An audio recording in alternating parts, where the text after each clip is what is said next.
Talk about our next pitfall on the way to good leadership. And the next pitfall is making assumptions. There are so many assumptions that we make in the workplace and in life in general. Do any of you work with any difficult people? Are they here today? Don't look, okay? Just don't look, don't make eye contact, okay? The truth is, difficult people are everywhere. We work with them, we live with them, we are them, okay? So let's take a look at some of the most common difficult people that we are dealing with. How about this fun, friendly face? Negative Nelly. Do any of you work with a negative Nelly? Oh, how do we normally deal with negative Nellies? What's your normal way of dealing with them? Ignore them, avoid them, endure them, and hope they go away. Do they ever go away? No, they just hang in there. And they're just a sourpuss. They just can't find, there's no silver lining. The glass is half empty. It's just that kind of a thing, okay? How about this person? These are the people who are crabby, and they're okay with it. They like being crabby. They don't really care if it bothers you or not. I'm just crabby. This is who I am and how I'm going to be, and too bad, so sad if you don't like it. Now, here's an assumption that we make. Sometimes we assume people are crabby, and they're really not. Do you know anybody who just has a crabby look on their face? Do you have a crabby look on your face? Smile, I can see you all. Smile. Well, I had a guy who worked for me. His name was Corey. And Corey was one of my top producers, or top performers, and he wanted to get promoted. He wanted to get up to his next level, and he had been on a little career path. And I had to have a talk with Corey because Corey looked crabby all the time, and other departments didn't want to work with him. This new job was going to put him in a position where he would have to have more interaction with other departments. And I'm a good leader, so I'm responsible for the effort, not the outcome. And I had to have a sit down with Corey and say, well, Corey, you just look really crabby. And he was shocked. He's like, I'm not crabby. He just looked that way. Okay, so we can fix that. Sent him to customer service training, right? Showed him some ways to change the way he looks. Some people do want to be crabby, though, and that's their deal. How about this person? Do any of you work with Louis Vuitton?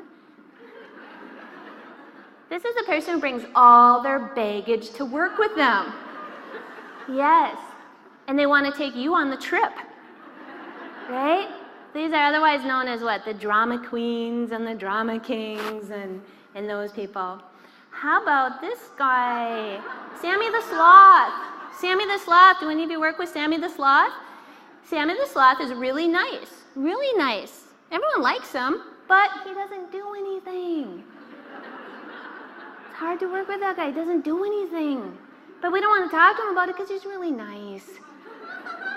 Do we hire people to be really nice, or do we hire them to get stuff done? Get stuff done. Hopefully they're really nice too, okay? But sometimes we also have other people who aren't so nice. Okay, then we have this person. This is the interrogator. They have to know everything, every detail. They never have enough information. They always want to know why. They leave no stone unturned. Now, my husband is an interrogator, not by profession, by nature, by personality. Our conversations used to go something like this. Hey, honey, do you want to go up to Leslie's cabin on Saturday, go boating and stuff? Well, who's going to be there? What time are we going to leave? What time are we going to go? How long will it take? What are we going to eat? What are we going to do? Blah, blah, blah, blah, blah. Right? And as he's peppering me with all these questions, I'm getting a little defensive because I don't have the answers. I don't know. I don't care. I didn't think about it, okay? And the more defensive I get, I start thinking, he doesn't want to go. He doesn't like my friends. He never wants to do anything. All he ever wants to do is sit around and watch TV. I better get a divorce. Boom. Right off the deep end. That's where I go, right? Luckily for me, today I have a filter. I told you I didn't have a filter earlier in my life. I did not have one. It's a handy tool that I have picked up along the way. I now have a filter. Filters are great tools for your communication toolbox because you can put them over your mouth to keep you from saying things that you shouldn't say, and you can put them over your eyes to change your perspective. That's kind of cool. So you can get a different viewpoint as well.